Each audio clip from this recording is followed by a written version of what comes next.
नमस्कार, बहुत स्वागत है आप सभी का। आप देख रहे हैं इंडिया डेली। लेकर हाजिर हूं मैं आक्रमण। मैं हूं आपके साथ नैना यादव। दुनिया आज एक बार फिर से युद्ध के मुहाने पर है। बमबारी की गूंज है, मिसाइलों की धमक है, धमकियों की भाषा। आक्रमण अब सिर्फ एक शब्द नहीं रहा बल्कि वैश्विक हकीकत बनता जा रहा है। एशिया हो या यूरोप हो या फिर हो अमेरिका, हर महाद्वीप पर युद्ध का साया तबाही बनकर मंडरा रहा है।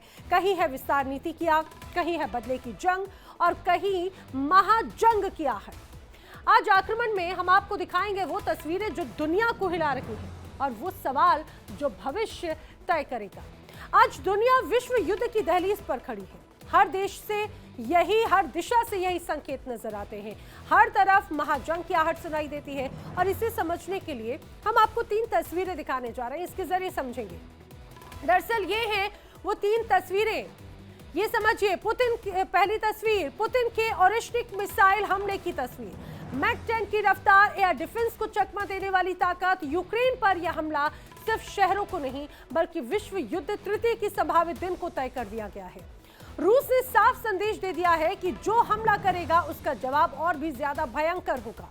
जो दूसरी तस्वीर नजर आई है वो अमेरिका वर्सेस रूस की है, क्योंकि इन दोनों देशों के बीच में बढ़ते तनाव, परमाणु तनाव की तस्वीर है। खुली धमकियां हैं, अटलांटिक में जहाज डुबाने की चेतावनी है, हाइपरसोनिक हथियारों की तैनाती है। चेतावनी साफ है कि अगर टकराव हुआ तो ये जंग सिर्फ सीमाओं तक सीमित नहीं रहेगी बल्कि पूरी दुनिया इसकी चपेट में आ जाएगी। और जब तीसरी तस्वीर देख रहे हैं, चीन और अमेरिका के बीच ताइवान को लेकर तनाव की तस्वीर है। दक्षिण चीन सागर, ताइवान अब महाशक्तियों के लिए जंग का मैदान है। चीन की सैन्य तैयारी है, अमेरिका का दबाव है और रणनीतिक युद्धाभ्यास। दुनिया की नजरें इस टकराव पर टिकी हुई हैं। तो ये तीनों तस्वीरें साफ संकेत देती हैं। यूक्रेन में रूस का हमला, अमेरिका और रूस का परमाणु तनाव और चीन अमेरिका का ताइवान संकट। दुनिया महाशक्तियों के आमने सामने खड़े होने की तैयारी में है। सवाल यही, क्या मानवता इस महाजंग की आग से बच पाएगी? जंग की आहट हर दिशा से सुनाई दे रही है और हर कदम विश्व युद्ध के करीब लेकर जा रही है। और आइए आक्रमण की शुरुआत करेंगे बड़ी खबर के साथ। आक्रमण में बड़ी वॉर ब्रेकिंग, यह बड़ी खबर रूस से जुड़ी हुई। रूस ने ओरेश्निक मिसाइल से अटैक किया है।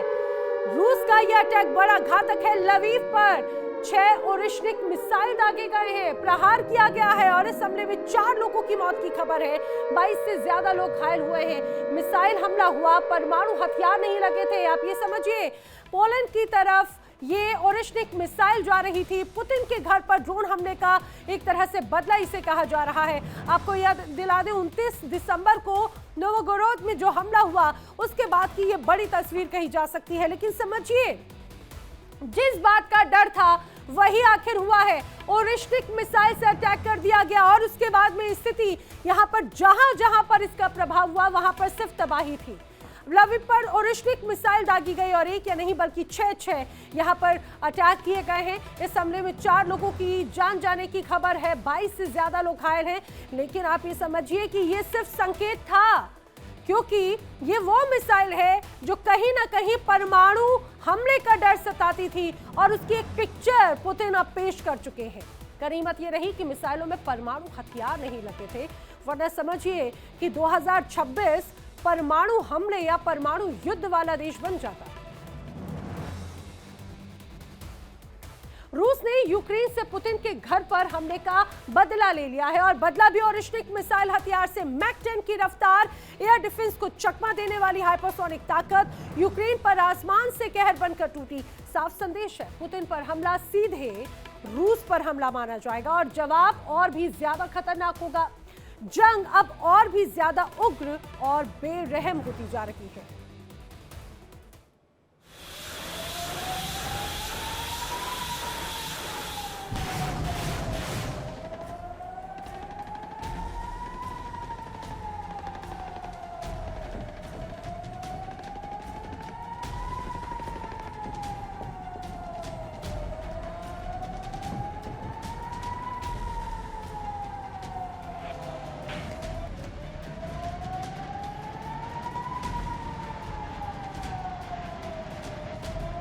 सौ सुनार की, एक लोहार की।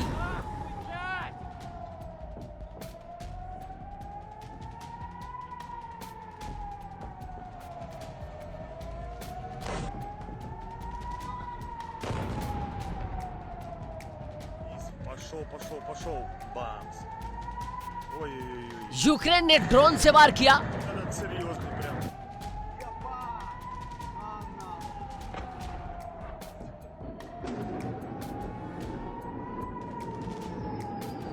और रूस ने मिसाइलों की बारिश कर दी।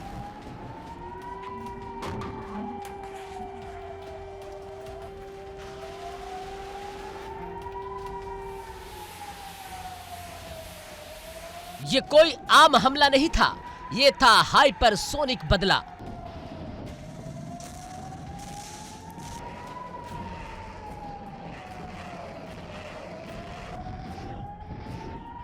पुतिन के घर पर हमले के बाद रूस ने यूक्रेन को वो जख्म दिया जिसकी किसी ने कल्पना तक नहीं की थी।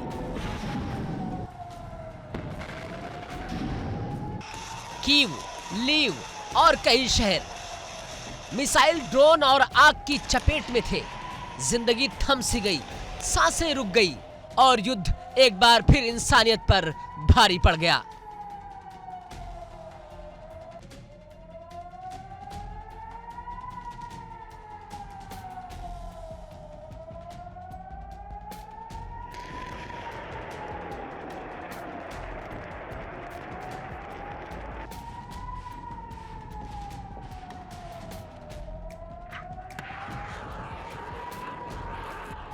रात के अंधेरे में जब लोग सो रहे थे, तभी आसमान से मौत बरस रही थी।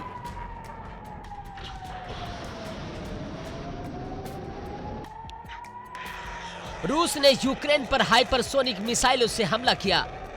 ये वही मिसाइलें हैं जो आवाज से कई गुना तेज हैं, जिन्हें रोकना लगभग नामुमकिन माना जाता है।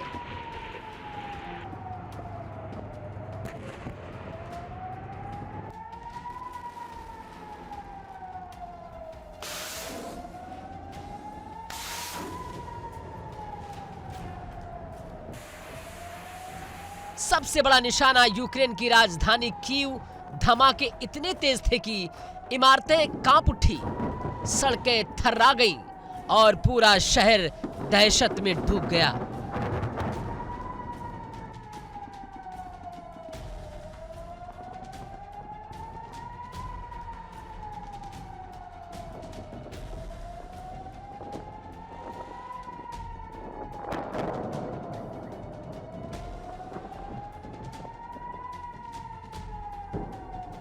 इस हमले में कम से कम 4 लोगों की मौत हो चुकी है।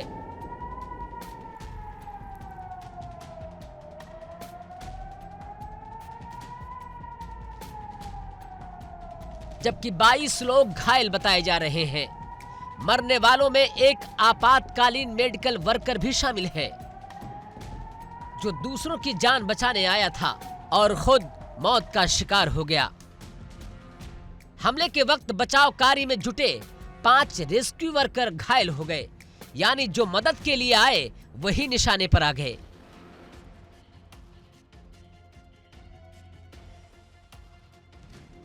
कीव के कई जिलों में पानी और बिजली की सप्लाई ठप हो चुकी है।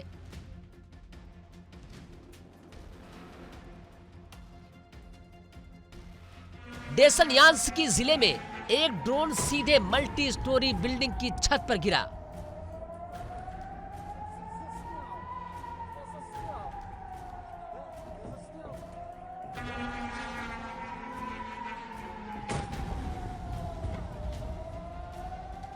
निप्रो जिले में ड्रोन हमले से आग लग गई, पूरी बिल्डिंग को भारी नुकसान पहुंचा। लोग घर छोड़कर बंकरों में छिपने को मजबूर हैं।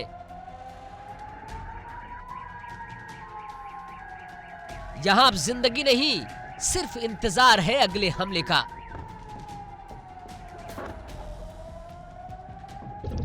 रूसी हमलों की वजह से कीव के कई हिस्सों में पानी और बिजली की आपूर्ति बाधित हो चुकी है।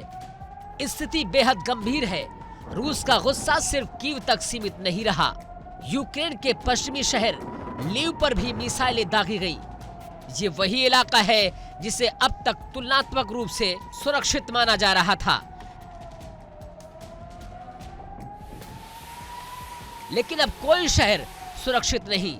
स्कूल, अस्पताल, रिहायशी इलाके सब जंग के मैदान में तब्दील हो चुके हैं।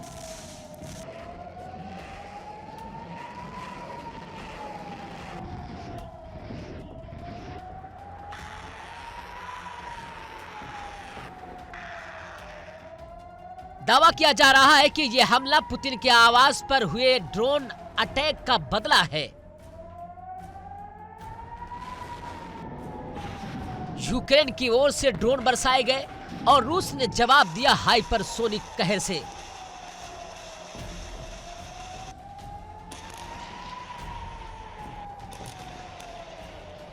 यही वजह है कि दुनिया भर में चिंता बढ़ गई है। क्या यह जंग अब और खतरनाक मोड़ ले रही है? सबसे बड़ा सवाल यह नहीं कि किसकी मिसाइल ज्यादा ताकतवर है, सबसे बड़ा सवाल यह है इसकी कीमत कौन चुका रहा है।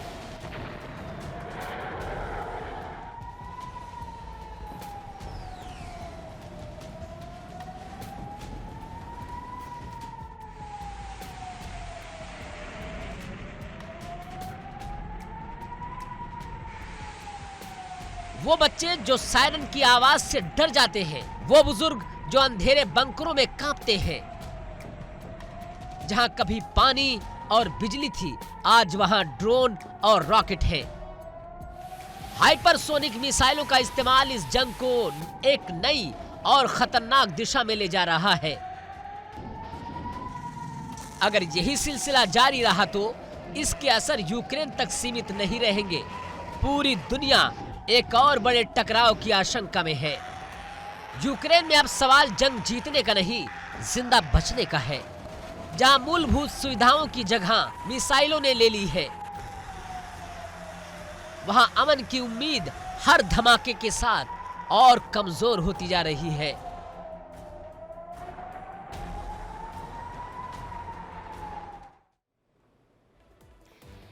यूक्रेन में भीषण ठिठुरन के बीच में मिसाइल अटैक ने दोहरी कयामत ढा दी। एक तरफ जानलेवा सर्दी, दूसरी तरफ आसमान से बरसती मौत। रूसी हमलों ने कई इलाकों में बिजली, पानी, पूरी तरह से सारी व्यवस्थाएं ठप कर दी। अंधेरे और ठंड में लोग बंकरों में जिंदगी बचाने को मजबूर हैं। जहां पर राहत की जरूरत थी, वहां पर मिसाइलें गिर रही हैं और जंग और भी ज्यादा बेरहम होती जा रही है।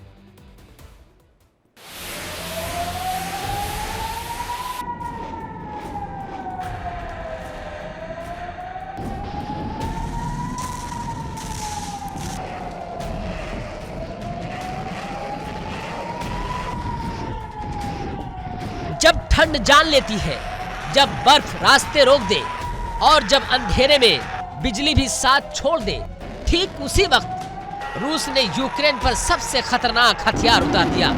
नाम है ओरेशनिक मिसाइल।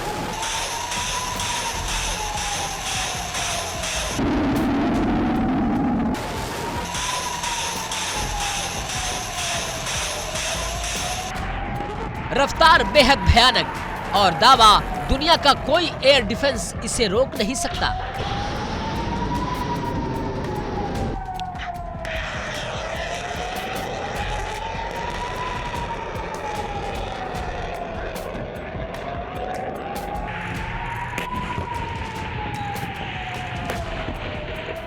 यह हमला तब हुआ जब यूक्रेन पहले से भीषण सर्दी से जूझ रहा है।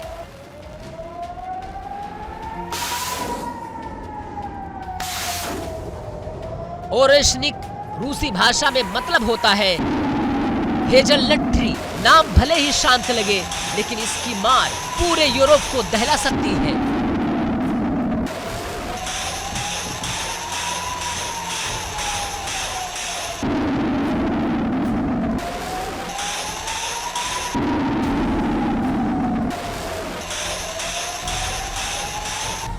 रूस का दावा है कि यह मिसाइल मैक 10 की रफ्तार से हमला करती है, यानी आवाज से 10 गुना तेज।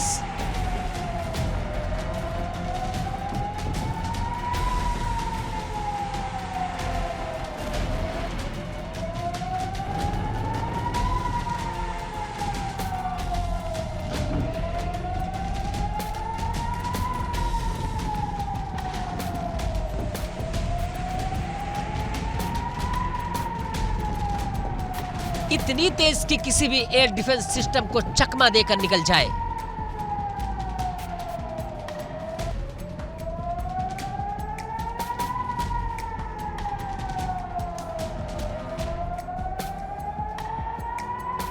रूसी सेना कहती है ओरेशनिक पूरे यूरोप में कहीं भी हमला करने में सक्षम है।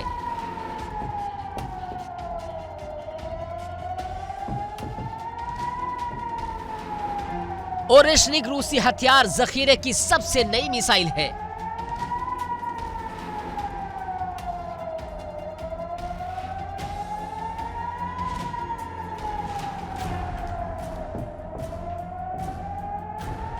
खुद राष्ट्रपति व्लादिमीर पुतिन इसकी जमकर तारीफ भी कर चुके हैं।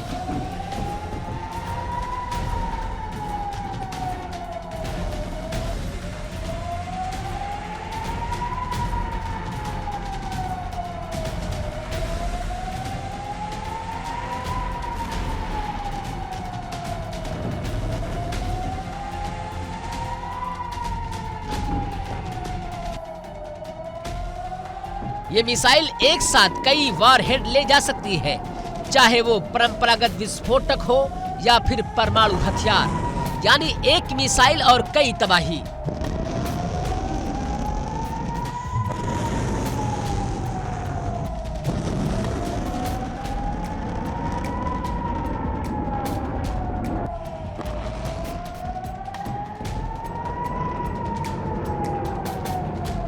साल 2024 में रूस ने पहली बार ओरेशनिक का इस्तेमाल किया था।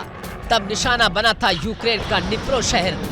अब एक बार फिर इसी मिसाइल से यूक्रेन को कांपने पर मजबूर कर दिया गया।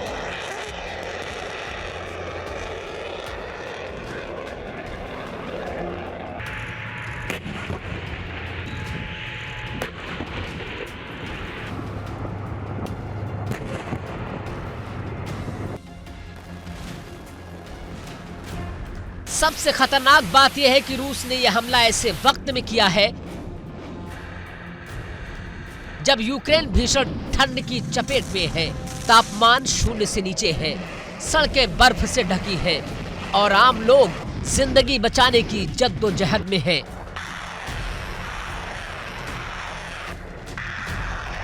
रूस भीषण सर्दी का फायदा उठाना चाहता है,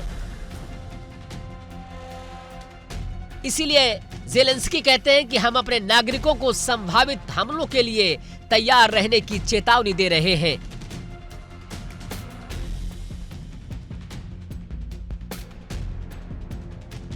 कीव में भारी बर्फबारी हो रही है, सड़कें और गलियां फिसलन भरी हो चुकी हैं। ऊपर से बिजली आपूर्ति बाधित हो चुकी है, मतलब न हीटर न रोशनी और बाहर निकलना भी खतरे से खाली नहीं। ऐसे में अगर मिसाइल हमला हुआ तो हालात और भी भयावह हो सकते हैं।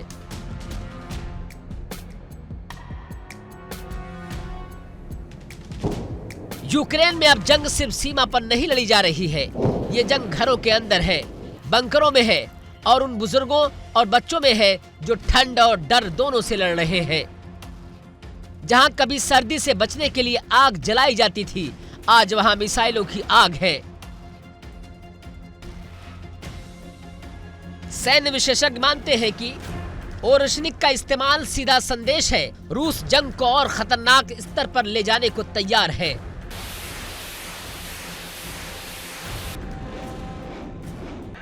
हाइपरसोनिक मिसाइलों का इस्तेमाल न सिर्फ यूक्रेन बल्कि पूरे यूरोप के लिए खतरे की घंटी है।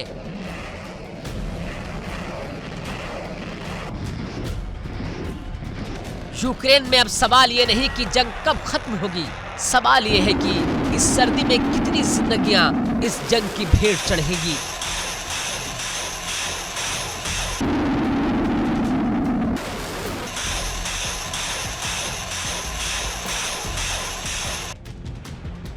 ओरेशनिक मिसाइल सिर्फ एक हथियार नहीं, यह उस रणनीति का हिस्सा है जहां मौसम को भी हथियार बना दिया गया है।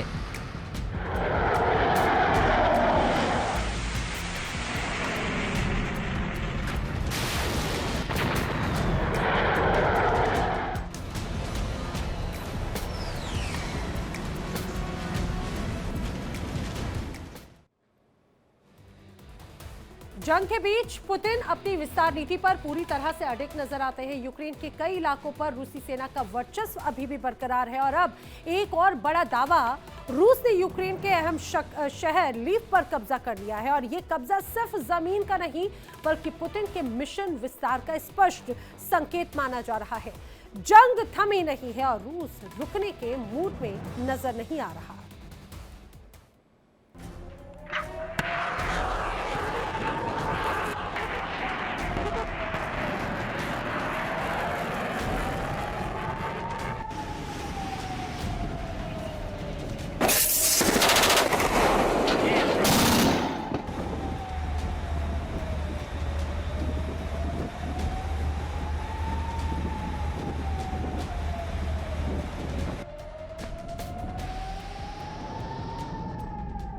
दूसरी ओर पुतिन अडिग है।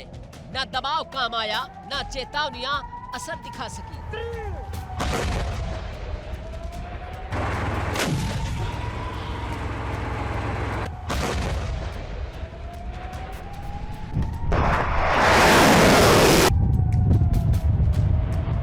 यूक्रेन पर कब्जे की नीति अब सिर्फ योजना नहीं,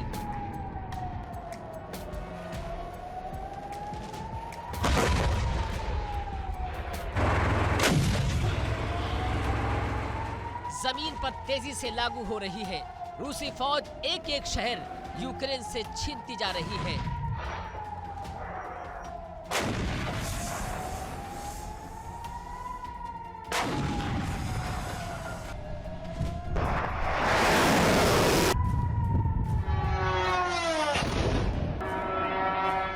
ताजा दावा, यूक्रेन का अहम शहर लीव अब रूसी कब्जे में है।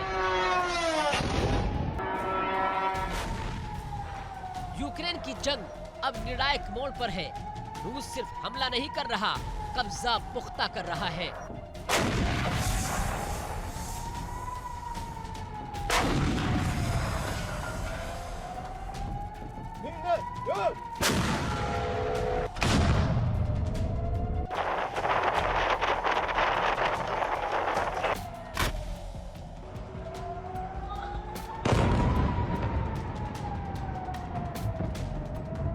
Опа, вниз, пошел. पूर्वी और दक्षिणी यूक्रेन के कई इलाकों में रूसी सेना का दबदबा बरकरार है। अब पश्चिम की ओर बढ़ते हुए रूस ने एक और बड़ा कदम उठा लिया, लीव पर कब्जे करने का। ये वही शहर है जिसे अब तक यूक्रेन का सुरक्षित गढ़ माना जा रहा था। सूत्रों के मुताबिक रूसी टैंक, बख्तरबंद गाड़ियां और पैदल सेना लीव के कई हिस्सों पर तैनात हो चुकी है। प्रशासनिक इमारतों पर रूसी झंडे लहराने लगे हैं।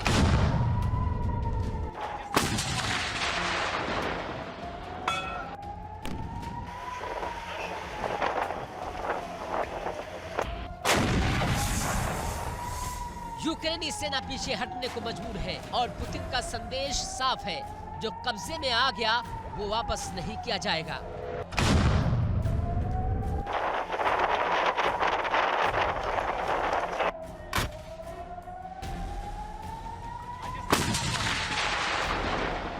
व्लादिमीर पुतिन शुरू से ही किसी समझौते के मूड में नहीं दिखे।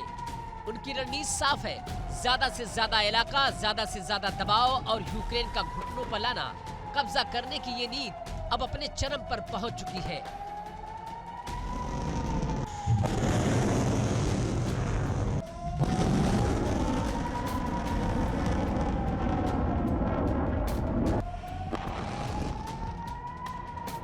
लीव पर हमले से कुछ ही देर पहले यूक्रेन के राष्ट्रपति ज़ेलेंस्की ने बड़ा अलर्ट जारी किया था।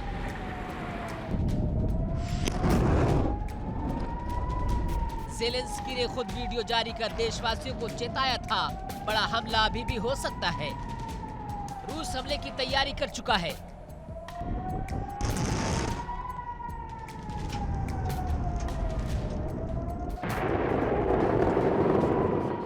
नागरिकों से अपील है कि सुरक्षित ठिकानों में रहें, खुद को और अपने परिवार को सुरक्षित रखें।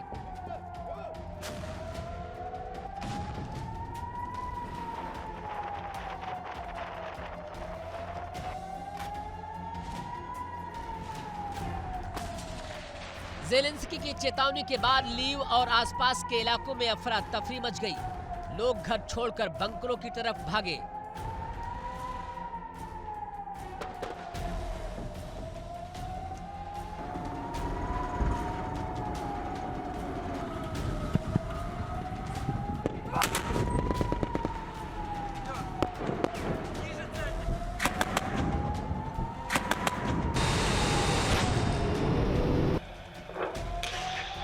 सड़कों पर लंबी कतारें, डर और अनिश्चित भविष्य। लेकिन चेतावनी के बावजूद रूसी हमला रुका नहीं।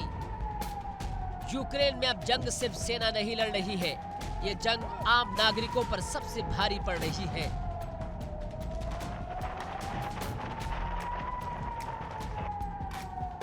जहां स्कूल थे वहां फौजी गाड़ियां हैं, जहां अस्पताल थे वहां बंकर बन चुके हैं। कब्जे की इस लड़ाई में सबसे ज्यादा नुकसान इंसानियत का हो रहा है।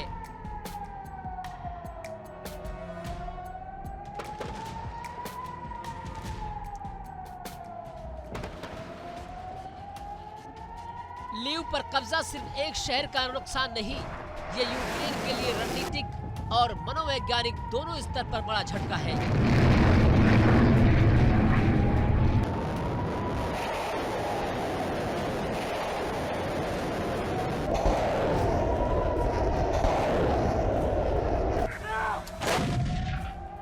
सैन्य जानकार मानते हैं कि अगर रूस इसी रफ्तार से आगे बढ़ा तो यूक्रेन के लिए स्थिति और मुश्किल हो जाएगी।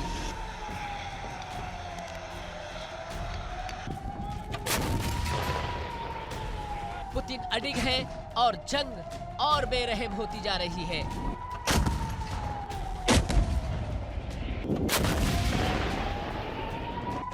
यूक्रेन का बड़ा हिस्सा अब भी खतरे में है। सवाल ये है, क्या ये जंग किसी बातचीत की ओर बढ़ेगी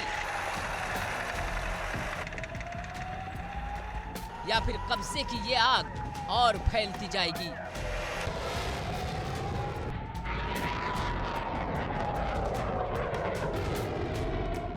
ब्यूरो रिपोर्ट, इंडिया डेली।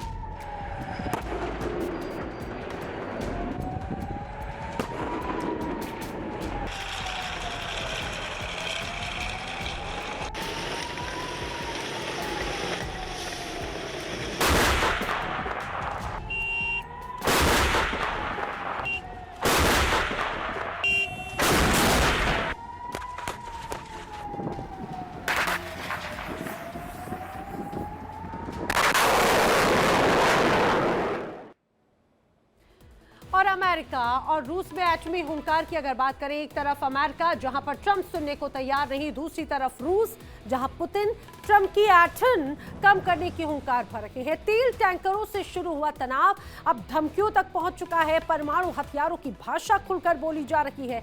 सबसे बड़ा सवाल, क्या ये टकराव परमाणु युद्ध में बदलेगा? दुनिया सांस रोके बस इसी जवाब का इंतजार कर रही है।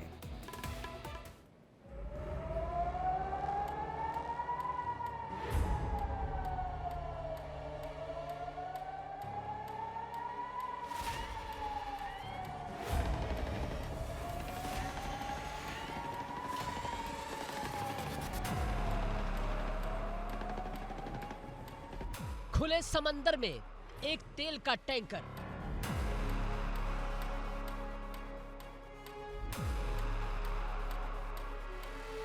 आसमान से उतरते हेलीकॉप्टर,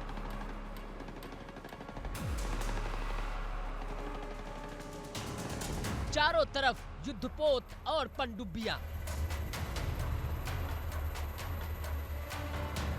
ये किसी हॉलीवुड फिल्म का सीन नहीं है। ये दावा किया जा रहा है कि हालिया अंतर्राष्ट्रीय घटनाक्रम का, और इसी एक घटना के बाद अमेरिका और रूस के बीच तनाव चरम पर पहुंच गया।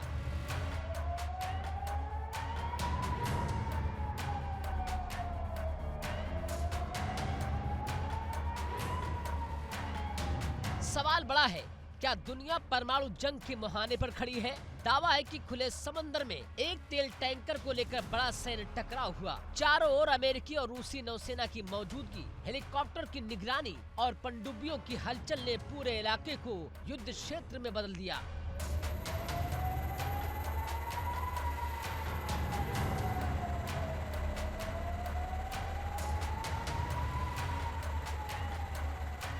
ये यही वो पल था जिसके बाद वाशिंगटन और मॉस्को के बीच तनाव खुलकर सामने आ गया।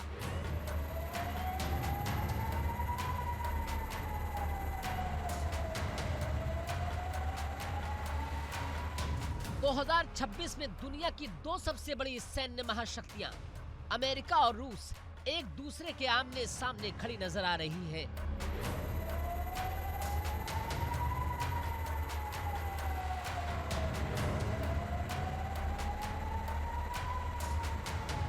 परमाणु अस्त्र, हाइपरसोनिक हथियार और समंदर से आसमान तक युद्ध की तैयारियां।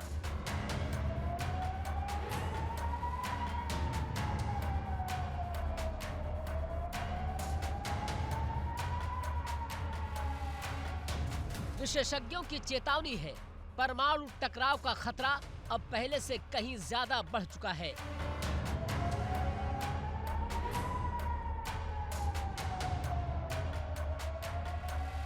इस तनाव के बीच रूस की सियासत से एक धमकी भरी आवाज दुनिया ने सुनी।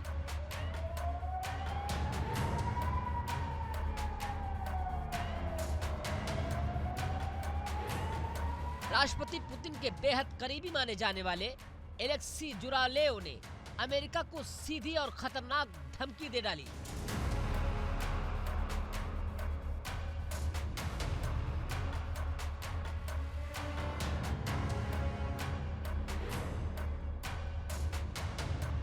उनके शब्द, अमेरिका पर टॉर्पीडो से हमला कर 2 परमाणु बम गिरा दो या अटलांटिक महासागर में अमेरिकी जहाजों को डुबा दो। ये सिर्फ बयान नहीं, ये उस सोच की झलक है जो अब मॉस्को में खुलकर सामने आ रही है।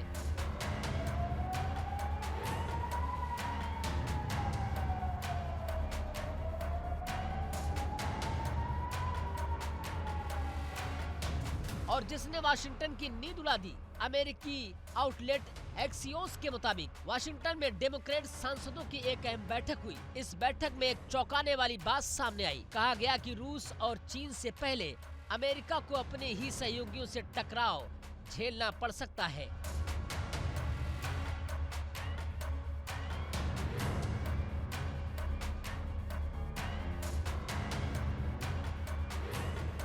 ये सहयोगी एक दो नहीं बल्कि पूरे 31 देश बताए जाते हैं। मतलब दुनिया का सबसे बड़ा सैन्य संगठन अंदरूनी तनाव से जूझ रहा है और ऐसे वक्त में अगर रूस से सीधी टक्कर हुई तो हालात काबू से बाहर हो सकते हैं।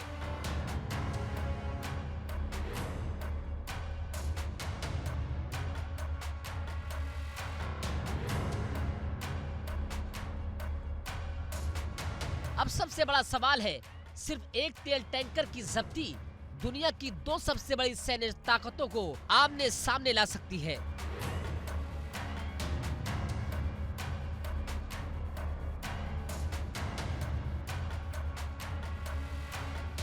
क्या समंदर में उठी ये चिंगारी परमाणु आग में बदल सकती है? अगर अमेरिका और रूस से टकराए तो असर सिर्फ 2 देशों तक सीमित नहीं रहेगा। यूरोप, एशिया, मध्य पूर्व, हर इलाका इस जंग की चपेट में आएगा और कीमत चुकाएगी पूरी दुनिया।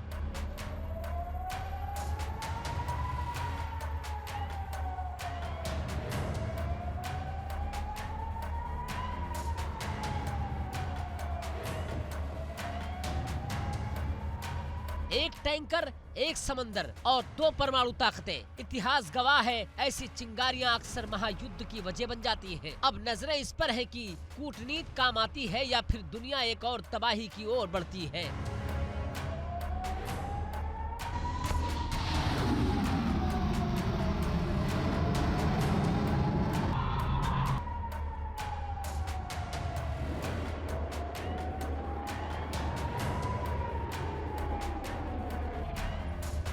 बहरहाल रूस ने अमेरिका को परमाणु बम की धमकी देकर दुनिया को साफ संदेश दे दिया कि अगर जंग हुई तो वो सिर्फ जंग नहीं होगी, वो भयंकर होगी, विध्वंसक होगी।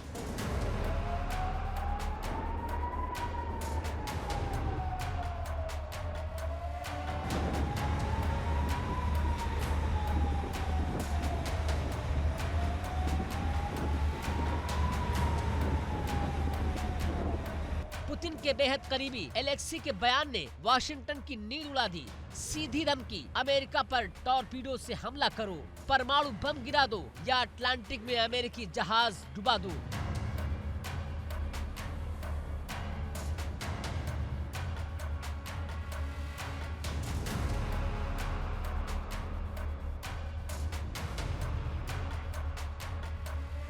यानी अब कूटनीति नहीं, खुलेआम तबाही की भाषा बोली जा रही है। रूस का ये बयान सिर्फ शब्दों की जंग नहीं है, ये उस सोच का इशारा है जहां अमेरिका की हेकड़ी निकालने की खुली बात हो रही है।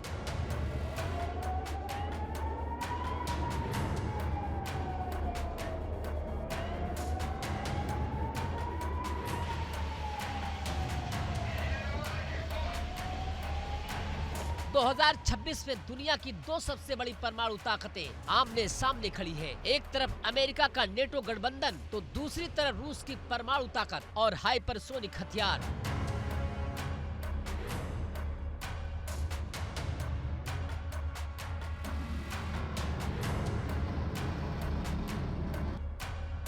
विशेषज्ञ की चेतावनी है, अगर ये धमकियां हकीकत में बदली तो तबाही दूसरे विश्व युद्ध से भी कहीं ज्यादा होगी।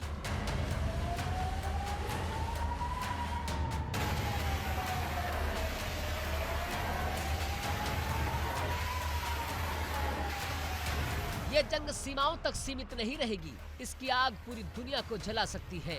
परमाणु धमकी दुनिया के लिए सबसे बड़ा अलार्म है।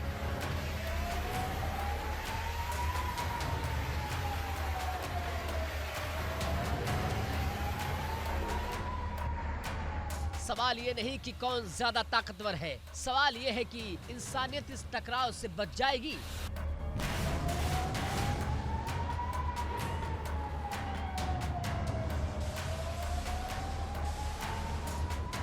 जंग अगर हुई तो जीत कोई नहीं पाएगा, हार सिर्फ दुनिया की होगी।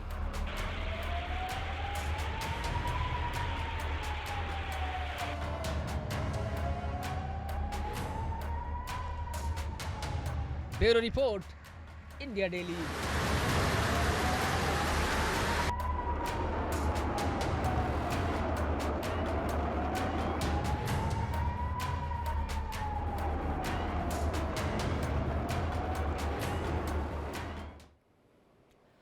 बात मिडिल ईस्ट की एक बार फिर वो युद्ध की दहलीज पर खड़ा दिखाई देता है। शांति की हर कोशिश के बीच बारूद की गंध और धमाकों की गूंज पूरे क्षेत्र को अपनी चपेट में लेती जा रही है।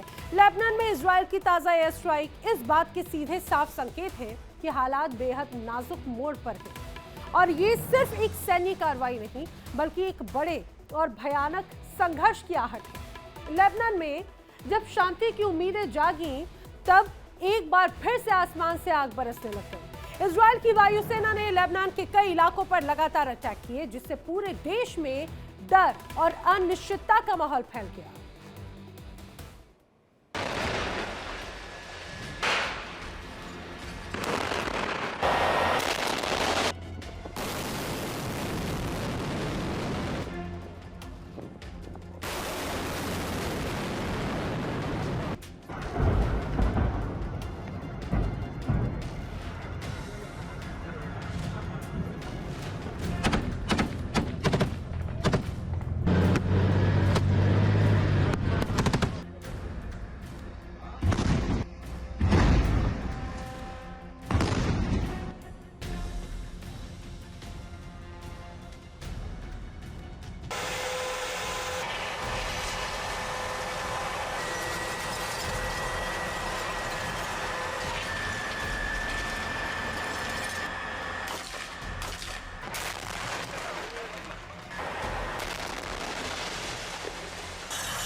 रात करीब 1 बजे दक्षिणी लेबनान के सिडोन शहर में इजरायली मिसाइलों ने एक व्यापारिक इलाके को टारगेट बनाया।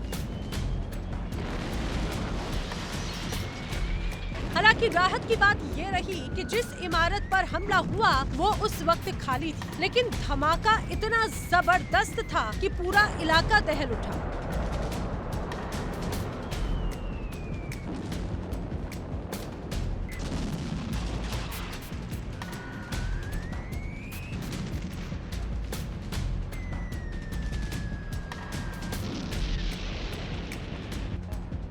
खिड़कियां टूट गईं, सड़कों पर मलबा फैल गया और लोग नींद से जागकर अपनी जान बचाने के लिए बाहर निकल आए। स्थानीय लोगों का कहना है कि ऐसा लगा जैसे जंग सीधे उनके दरवाजे तक पहुंच गई।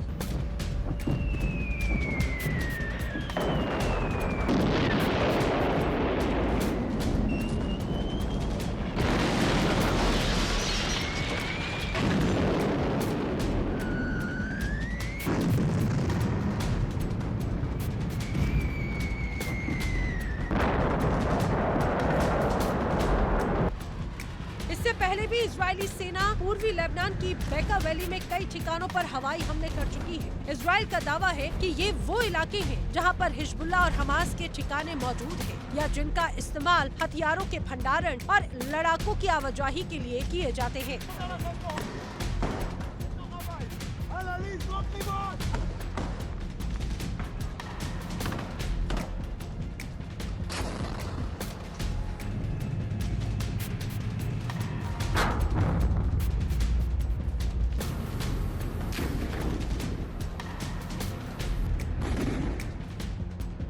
बेका वैली रणनीतिक रूप से बेहद अहम इलाका माना जाता है। सीरिया की सीमा से सटा ये क्षेत्र हिजबुल्लाह की गतिविधियों का एक बहुत बड़ा केंद्र रहा है। इजराइल लंबे समय से इस इलाके पर नजर बनाए हुए है।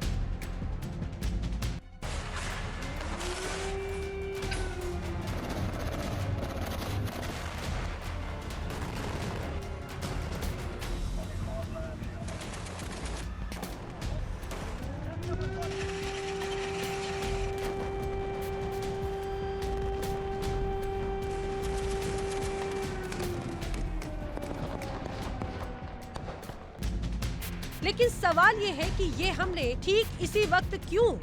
दरअसल लेबनान की सरकार एक बेहद अहम और संवेदनशील बैठक करने जा रही है और इस बैठक में देश के भीतर सक्रिय सशस्त्र समूहों, खास तौर पर हिजबुल्लाह को निहत्था करने यानी उनसे हथियार छीनने के मुद्दे पर चर्चा होनी है। लेबनान में ये मुद्दा सिर्फ सुरक्षा का नहीं बल्कि राजनीतिक अस्तित्व का सवाल है। हिजबुल्लाह न सिर्फ एक सशस्त्र संगठन है बल्कि लेबनान की राजनीति में उसकी गहरी पकड़ भी है। एक तरफ सरकार पर अंतर्राष्ट्रीय दबाव है कि देश में सिर्फ राज्य के पास ही हथियार, तो दूसरी तरफ हिजबुल्लाह खुद को इजराइल के खिलाफ प्रतिरोध की ताकत बताता है।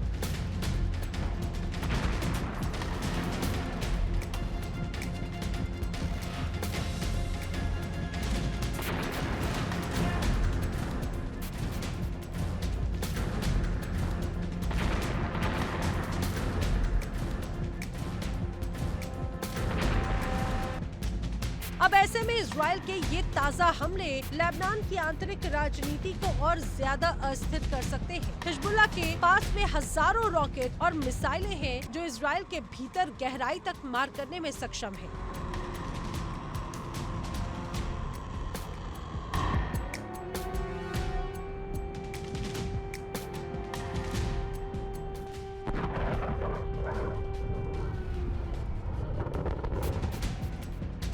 और यही आशंका इजराइल और पूरे पश्चिमी जगत को चिंता में डाल रही है।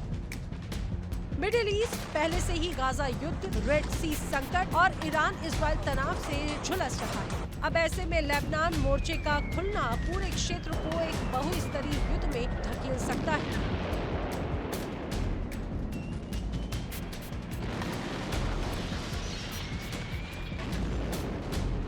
सबसे बड़ी चिंता ये है कि एक छोटी सी चूक, एक गलत आकलन या एक उकसाने वाली कार्रवाई इस पूरे इलाके को लंबे और विनाशकारी युद्ध में झोंक सकती है। मिडिल ईस्ट में सवाल सिर्फ ये नहीं कि अगला हमला कहाँ होगा, सवाल ये कि क्या कूटनीति एक बार फिर हथियारों की आवाज से दब जाएगी, क्योंकि जिस तरह लेबनान में धमाकों की गूंज तेज होती जा रही है उससे ये तो स्पष्ट है कि मिडिल ईस्ट में जंग की आहट अब नजरअंदाज नहीं की जा सकती।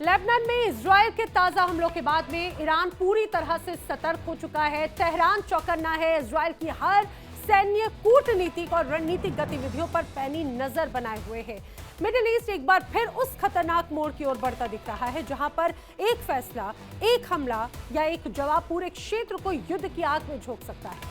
ईरान और इजराइल के रिश्ते पहले से ही दुश्मनी की हद तक तनावपूर्ण है और लेबनान में इजरायली एयर स्ट्राइक इस तनाव को एक बार फिर से चरम पर लेकर आती नजर आती है।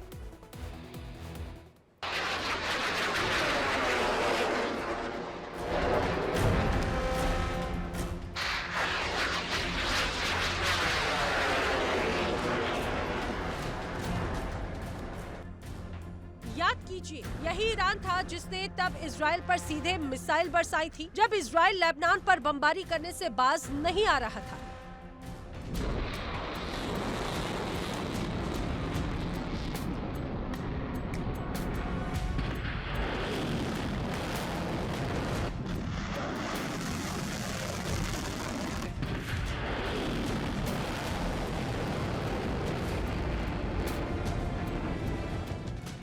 इतना ही नहीं, उसी वक्त गाजा में भीषण तबाही मची हुई थी। हजारों नागरिक मारे जा चुके थे, शहर मलबे में तब्दील हो चुके थे और पूरी दुनिया इजराइल की कार्रवाई पर सवाल उठा रही थी।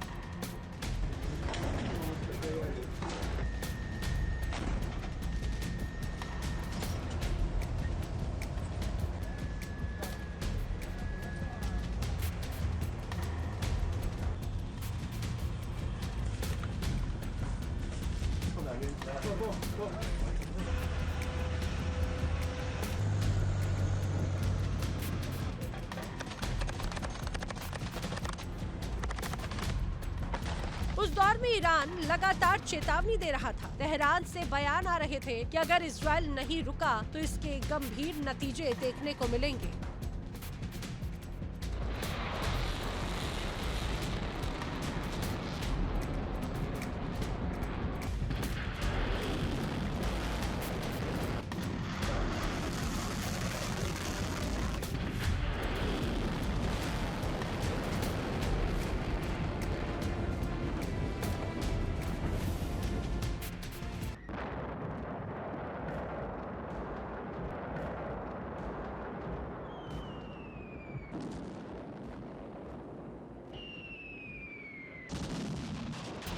लेकिन इजराइल नहीं रुका और फिर वो वक्त आ गया जब ईरान का सब्र जवाब देने लग गया। जून का महीना जब ईरान ने सीधे इजराइल की ओर मिसाइलें दागी और ड्रोन से हमला कर दिया। ये सिर्फ जवाबी कार्रवाई नहीं थी, ये एक खुला संदेश था कि ईरान अब पीछे हटने वाला नहीं है।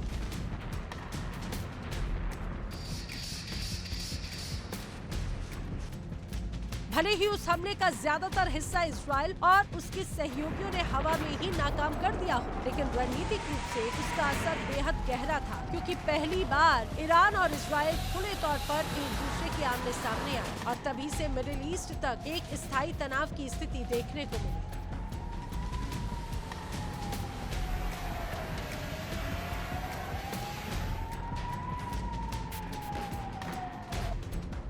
अब लेबनान में इजराइल के नए हमले ईरान के लिए एक बार फिर से रेड लाइन के करीब पहुंचने जैसा है। ईरान के लिए लेबनान सिर्फ एक पड़ोसी देश नहीं, बल्कि ये हिजबुल्लाह का गढ़ है और हिजबुल्लाह ईरान की सबसे बड़ी ताकत, प्रॉक्सी फोर्स मानी जाती है। अगर इजरायली हिजबुल्लाह को निर्णायक रूप से कमजोर करने की कोशिश करता है तो ये सीधे सीधे ईरान के प्रभाव क्षेत्र पर हमला माना जाएगा और यही वजह है कि ईरान सिर्फ बयानबाजी नहीं करता, वो जमीन पर हर गतिविधि को बारीकी से ट्रैक कर रहा है।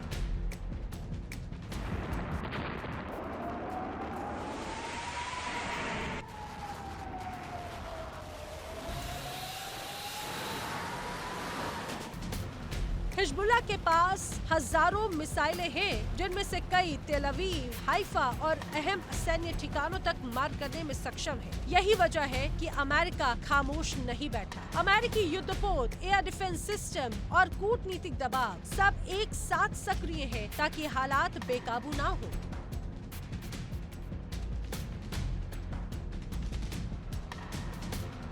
लेकिन इतिहास गवाह है, मिडिल ईस्ट में अक्सर जंग इरादों से नहीं, गलत फहमियों से शुरू होती है। एक सीमा पार हमला, एक जवाबी स्ट्राइक और फिर घटनाएं हाथ से निकल जाती हैं। तो क्या मिडिल ईस्ट में नई तनातनी से जंग करीब है? जवाब आसान नहीं है, लेकिन इतना तय है कि लेबनान, इजराइल और ईरान के बीच तनाव अब खतरनाक स्तर तक पहुंच चुका है।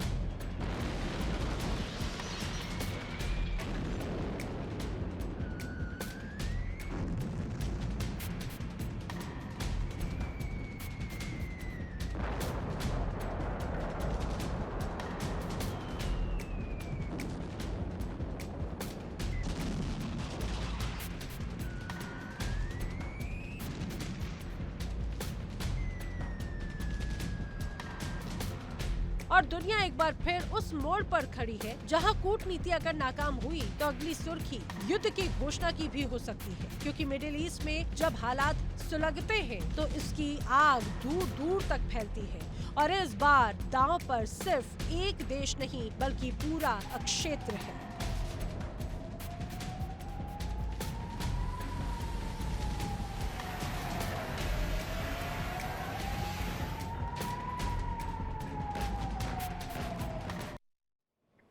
और आइए बात कर लेते हैं आक्रमण में अगली बड़ी खबर की। अमेरिका से तनाव के बीच में चीन की जंगी तैयारी नजर आती है। बड़ी खबर, अमेरिका से तनाव के बीच चीन ने जंगी तैयारी की। दरअसल पीएलए के ड्रोन ऑपरेटर्स की ट्रेनिंग की जा रही है और चीन के जवानों को कॉम्बैट और इन्फेंट्री ट्रेनिंग दी जा रही है। आने वाले वक्त में इनकी बड़ी भूमिका हो सकती है। आईईडी हमलों से बचने के लिए किस तरह से तैयार रहना है, ये जवानों को बताया जा रहा है। चीन की सेना की ट्रेनिंग की तस्वीरें भी सामने आई है। देखिए, ये तस्वीरें हैं जिसमें ये चीनी आपको सैनिक नजर आते हैं। चीन के जवान लगातार ट्रेनिंग कर रहे हैं।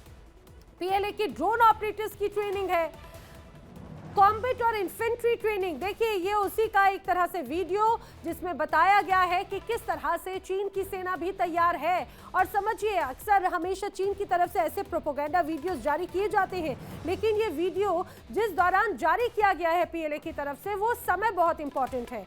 अमेरिका के साथ में चीन का एक अलग तनाव नजर आता है और इस बीच ये वीडियो जारी हुआ है जिसमें बाकायदा चाइना के जो सैनिक हैं वो ड्रोन चलाते हुए नजर आते हैं।